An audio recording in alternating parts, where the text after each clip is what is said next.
This is On Air with BingX. Hello everyone, welcome to another session of BingX AMA. I'm very excited for this session today because we have Magna with us, and we would like to take this session to provide our community with an opportunity to learn more about Magna's journey in the decentralized world. Very honored and happy to have with me Wesley from Magna today. He is the Business Development Lead of Asia. And without further ado, welcome Wesley. Do tell us more about yourself and how you got into Magna. Yeah, thanks Aaron for the intro. So I've actually been at Magna for about 6 months now. Interestingly, my first day of work was at Korean Blockchain Week in September. I still remember flew in for my first day of work there. But prior to that, I was actually at Binance for quite a while. I was the global BD at the Binance Pay, within the Binance Pay ecosystem. So what that means is we worked with a whole bunch of protocols, both Web2 companies as well as Web3 protocols themselves that wanted to kind of do receive crypto payments using like the Binance wallet. Yeah. So in many conversations I had with like our customers, protocols themselves, right? The number one thing they always ask for, as I'm sure you guys have also, the same request at BingX, like can we list our token, right? And as we put in kind of requests, and I put in requests for I think at least 40, 50 customers or leads back then. Many of them just bounced back, right? For two main reasons actually. First one, of course, classic marketing, right? If you don't have back then 500K, I think now maybe 1 million followers. Okay, I think maybe I'm exaggerating. Sometimes they don't bother. But the other thing also then is like tokenomics and the actual token management and operations. So I saw that to be a pretty big pain point, right? How do you execute properly? How do you make sure that your tokens are moving around as promised, right? And so I saw kind of that gap in the market, and founders were kind of basically crying out for a solution like that. I saw what Magna was doing, and as you mentioned already, right, token management. So that's exactly why I took up this opportunity at Magna to work more closely with protocols to solve a very key pain point for the token launch, which is basically the lifeblood of any token project. Yeah. Thank you for sharing, Wesley. And yes, I think moving forward, without further ado, we will proceed with the AMA. And of course, just a reminder for everyone, Magna is a solutions platform that provides end-to-end solutions for token management from pre-launch to post. Could you elaborate on how token vesting actually works within the Magna platform and how it can actually align with long-term project success? Yeah, for sure. So, any project these days that doesn't have a vesting schedule, an unlock schedule, is basically setting itself up for failure, right? No one's gonna look at your project and think, I'm gonna do a fair launch and release all tokens on day one, right? It's essentially a pump and dump waiting to happen, and that's why founders use platforms like Magna to vest their tokens. So how vesting works is relatively simple.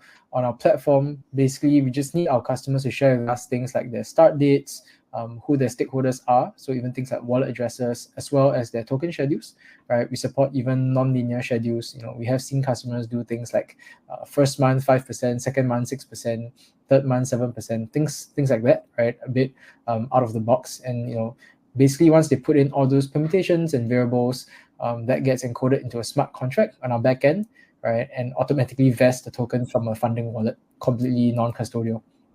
Yeah. So in terms of project success, long-term project success as well, since you asked about that, primarily those who are using Magna in terms of the stakeholder side would be investors as well as employees. I think these two are the most common ones, but we have seen also KOLs using them, right? So basically this helps you manage, kind of like your long-term incentives, right? You want investors, you want employees, you want even KOLs, right, to be bullish about the project, to want to build long-term value in the project and not just get their tokens and dump them, but you want them to stay in the ecosystem, stay with the project, build it, and also appreciate their tokens as a result of that. Yeah. I see. Very cool. I think Magna platform is something that helps regulate this whole process and helps even to advise different up and coming projects to be able to spread it out and in terms of vesting schedule as well as an unlock schedule. So I think that leads me to the next question as well in terms of what distinguishes a vesting schedule from an unlock schedule in the context of Magna, and why is this differentiation actually important for protocols? Yeah, I mean, Aaron, that's a good question because actually most people just kind of use vesting and unlock interchangeably, right? No one really draws a distinction about it in general terms. But for us, we found it important to basically bifurcate these two terms and therefore these two flows, the vesting schedule and the unlock schedule, mostly because of our US customers, right? That was like kind of the original intention, right?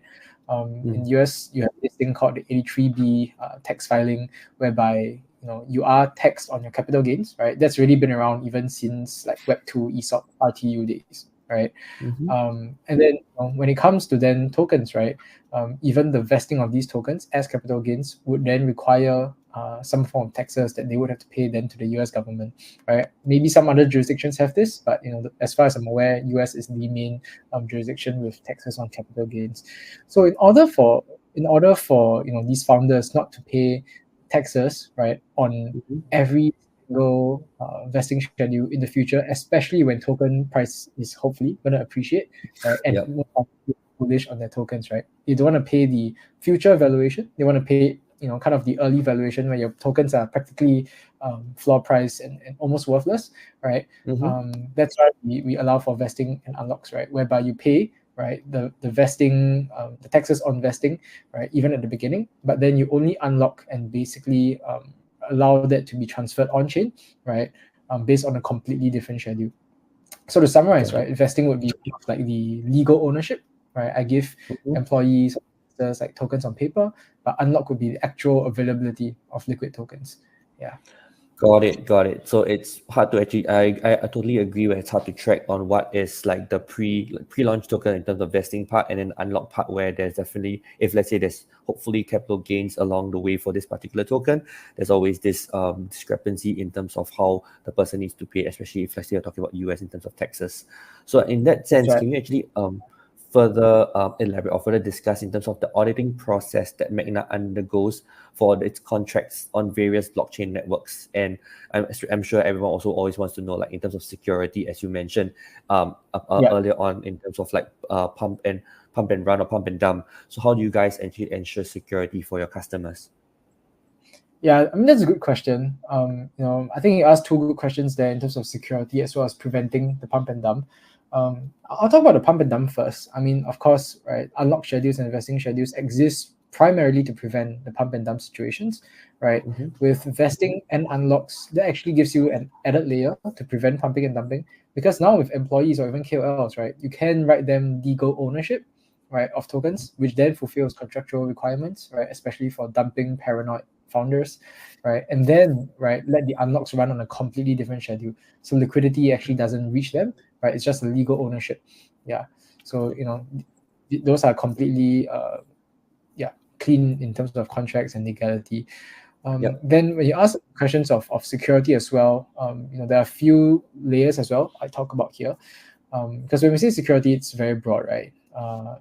What is some exploits are caused internally, some exploits are caused by external those with malicious intent, bad agents, right? Correct. So in terms of like the externals, of course, we have our contract, our contracts audited by quite a few third-party auditors, right? Some include Zelic, Tree of Bits, AutoSec, right, for contracts on different chains as well, right? So that's for preventing vulnerabilities in the contract itself. Yeah. Other than that, actually Magna is completely non-custodial. So we never actually hold our customers' tokens, right, in our custody. Yeah. So what that means is that you kind of skip a whole layer of counterparty risk when you're dealing with Magna, right? Never really need to second guess, right, what happens to your tokens, because the security standards are are shrouded by our customers themselves, right? The smart contract just comes in the middle, right, to vest it to the recipient wallet. So it's as low touch as can be, right?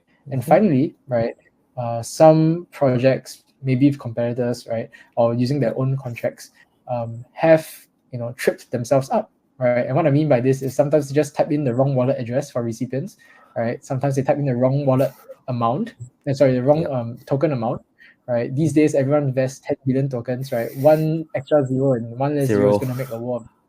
Exactly. Agreed. Yeah. And so in the platform itself, we have like stringent data review functionalities, right, which make it super clear and transparent for founders, and we even on the team itself, right, we actually provide white glove support to say, if flag something up, this looks weird, that sounds weird, are you sure you want to give everybody 10 million and then this person 1 million? Maybe there was a mistake in 1 0 somewhere, right? So all these layers, just want to give founders a peace of mind. Yeah.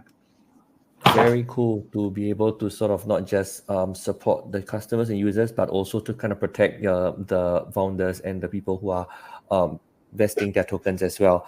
So in that sense, which blockchain networks do you actually does Magna actually currently support?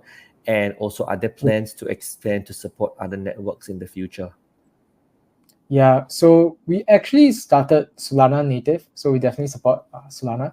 But of course, with the last bull market, we saw the opportunity in Ethereum and EVM, of course, and then we expanded, to support all EVM chains and all EVM projects, basically. So anyone you can think of, Avalanche, Polygon, just shielding them because they're our investors as well. So it's like Binance, Smart Chain, things like that. And finally, we also support on the Move in the Move ecosystem, Aptos, right? So we are supporting the Aptos ecosystem as well, which we're pretty bullish about. And yeah, great friends with some of the team members there as well. Cool. So I do see that you guys have kind of like a roadmap of which networks you are expanding in and trying to reach out to all the different communities and different users as well. So I mean, beyond that, so the next question would be, who are actually your primary users or target audience of the Magna platform, and how does it cater to the needs of both the token protocols and their stakeholders? Yeah, so I guess in that, it kind of answers the question already, because the target audience are the token protocols themselves, right? We have people asking us, why don't you just build this for like investors and VCs themselves, right? But we find that the real endpoints, the ones who actually take on the managing of the tokens are the founders, right? No one else, right? Investors are kind of just managing the allocations at arm's length. Maybe they log in once a month, right?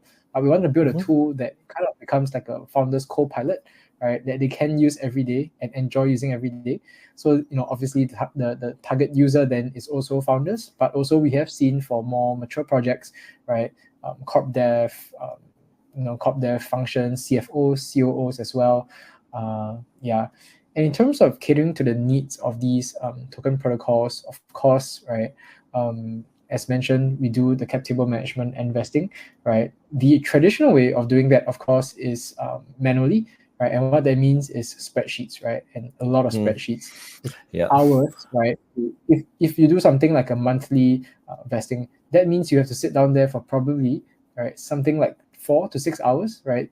If you have a cap table of like just 100 people, right, including investors, employees, to manually send every transaction, right? And also that's super, high inclination to or prone to mistakes, right? The other alternative then is building that on your own, right? Building your own smart contracts, which then opens a whole question of security, and also whether you really want to be putting your devs, right, your devs to building something like this when they should be focusing on the main product. Yeah. So I think that's probably the best value add there for our users. And then stakeholders, we have the claims portal side of things. So, if you have ever been an airdrop farmer yourself, or you have been, investing widely across projects, you don't want to be, have to track that on your emails, DocSends, Google Drives broadly. But you want them all in one place, right? So we have a claims portal, dedicated claims portal then for stakeholders like investors to come in and have a super smooth experience, just claim their tokens into their wallets and track every single unlock date in time to come. Yeah. Pretty cool. Thanks for elaborating a lot on your different sort of like options or even like features that you have. I think now I just want to just dive deeper into this one specific one, that like what specific features does Magna actually offer for token management, and how does it streamline the process from pre-launch to post-launch for protocols? Yeah, so I think it's a good way that you split this up, right? Pre-launch to post-launch. If I were to dig deeper into the pre-launch, we do have like kind of like token cap table building tool, right? So the very classic like pie charts on white papers, your vesting schedules that you want to communicate to your stakeholders, like your community, right? Even before you do a launch, to kind of get them hyped up and excited about it, right? You can build all of that in there. You can do scenario building as well, just to see, if I allocate this much, right, how will it affect token supply? How will it potentially affect the inflation of token or deflation, depending on your objectives there, right? So that's mostly for pre-launch. Other than that, there's also things like data upload on pre-launch, creating accounts and login credentials for all your stakeholders, for them to log in and interact and engage with the project and their token allocations even before the launch. So this happens even during fundraising, right? You want your investors to be able to come in and see, right, for themselves tangibly what their allocations look like, what their schedules look like. But when it comes to post-launch, I think that's where we really work our magic. So in the past couple of weeks, we have some pretty high-profile launches. One of them is BitsCrunch, right, on Polygon. The other one is Pixels, which I think most people would know. So, have it's them a as very notable, it's a very inevitable hot token. Yeah. And Luke's been a good friend of Magna. Luke's the founder, so it's been a good friend of Magna for a while now. So with BitsCrunch, right, we help them do like this massive, I think like 17K participant airdrop, right? And that cost them like something like 52 cents, right, using our super efficient contracts. So that's something that we've done for our customers, right? And they do all that kind of like self-serve, right? Uploading their own participant wallet addresses, schedules, tokens, and then just clicking fund allocation and go, right? Just click of a button and then the airdrop happens, right? For Pixels, we're helping them even with their vesting to investors and employees, right? So functions like this, right, where they can once again upload the data, right, automate the execution of their vesting via smart contracts as well, will be some key features here. But we have also built out some other things, that our founders have found important, such as tax withholding, as I've previously alluded to, right? Allowing them to calculate what their token price is so that they can text on that amount, minting tokens in app as well, and a whole bunch of other visualizations. Okay, very cool. Thank you for going in depth with two particular projects in BitsCrunch as well as Pixels. So I think the next question will be actually how do stakeholders typically access and interact with the Magna platform, and what level of control do they have over their token allocations? I know you, Brent, you mentioned briefly earlier on in the explaining of BitsCrunch as well as Pixels. But I think now, if let's say you can just elaborate a bit on this a bit further. Yeah, so in terms of access to the platform, super easy. We allow for email or wallet addresses, right?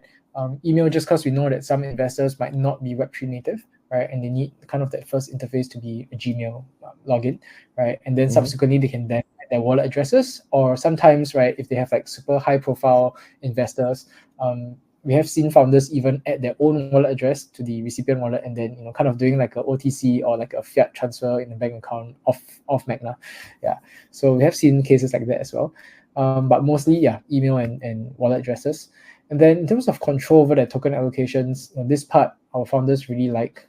So other than, as I've already mentioned a few times, the automation of the vesting, creating of super flexible token schedules, right? Completely whatever the mind can imagine, we can create.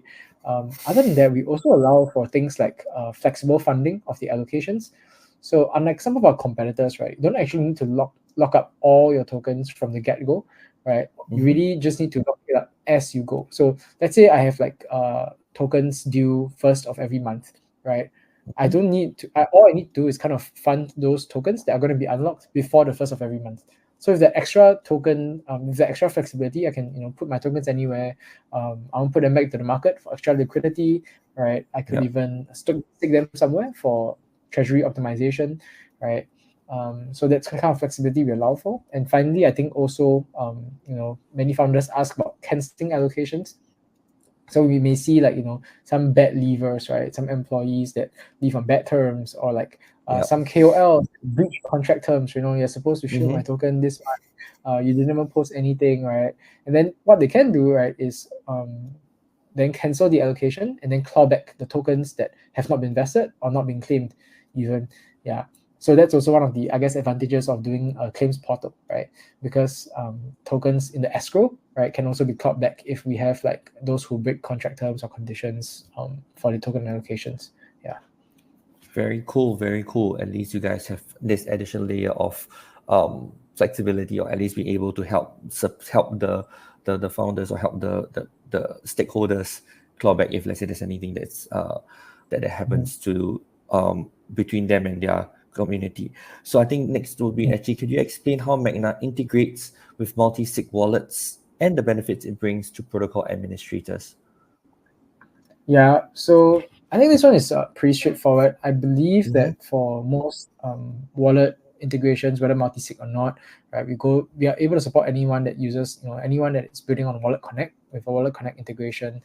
And then in terms of multi-sig support, yes, we do provide that. Some of our competitors don't. So this is something that many of our founders, or rather customers, find valuable, just because it gives them an added layer of security.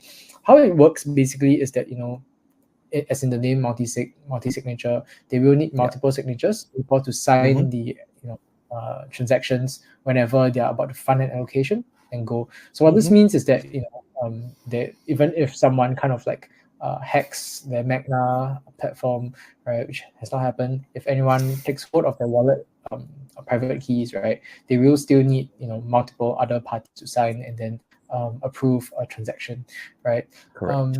The challenge here, of course, is with, let's say, Solana, right, which functions, which has a kind of like a time-sensitive signing of allocations, right? Because you are given an epoch, right, to do that.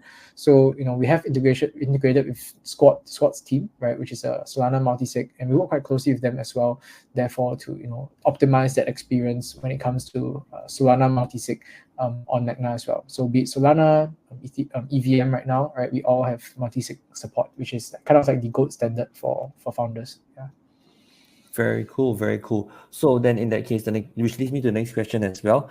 Which wallets are compatible with Magna for both protocol administrators and recipients? And based on your expertise as well, what considerations should users keep in mind when actually selecting a wallet? Because as you mentioned earlier on, like multi-sig wallets probably create an additional layer of security because they require multi-signatures. But yes, obviously we'd like to hear more about that. Yeah, I think generally, this one we leave to the discretion of our customers quite a bit, right? Of course, I mean, in terms of like integrations, we are integrated with any wallet on Wallet Connect, right? So I think most use cases we have fulfilled. We haven't had a case where a customer's wallet was like out of the ordinary and we couldn't serve them because of the wallet. And then of course we always recommend multi-sig just for security reasons. That being said, I guess the only like interesting insight I add here on wallets is, I think, having separate wallets in terms of what is publicly known. Let's say you're going to do an airdrop, right, with a certain wallet. Don't let that also be like your investor wallet. Don't let that be your employee funding wallet as well. Because any movement there, your community is gonna like latch onto it and create sometimes hype that's uncalled for and maybe even damaging to a project. Yeah. So kind of maintaining that kind of wallet hygiene, I think we think is important. Yeah. Cool. So your advice is basically to have multiple wallets. One, like for example, for airdrop. One is for your investing, and one is for, like, for example, your profits, for example. Definitely, Cool. and and we support that as well. Yeah. All right. I think thank you so much for your time. The last question that I actually have for you today is actually can you provide any insights into Magna's integration with custodian services and how it actually enhances security and usability for customers utilizing the custodial solutions? Because as you mentioned, you guys are all non-custodial. So this is something that we'll like, probably our community would like to hear as well. Yeah, so we have worked with some custodian services. I think the partnership there is pretty straightforward, right? So any project, especially enterprise level, that are using custodian solutions, right? They kind of add on Magna as a dApp, right, in the app ecosystem, which many of these custodians have, right? And then add that functionality of, let's say, like a token project studio, right? Which Magna kind of is. That gives them the ability to vest and automate the vesting of their tokens through their custodian solutions. So these are these custodian solutions we scope out for every single partner. So Of course, if anyone out there listening is a custodian solution, put us in touch with a partnership team. We are happy to scope that out as well, especially if you have like projects, especially at foundation levels that are using you. Yeah, so we are super keen to scope that out for every individual custodian solution. All right. Thank you so much for your time, Wesley. With that, I think we come to the end of our AMA with Magna. Thank you so much for all our community members. If let's say you guys are interested to check out what Magna does, please go to their website, www.magna.so. Is there any last words that you have, Wesley, for our community? Yeah, I mean, keep building and keep building responsibly, right? We hope that more infrastructure and DApps like us will rise up as well to make Web3, be ready for mass adoption. All right. Thank you. Thank you for your time, Wesley. With that, we conclude our BingX AMA for this session with Magna. Thank you, everyone.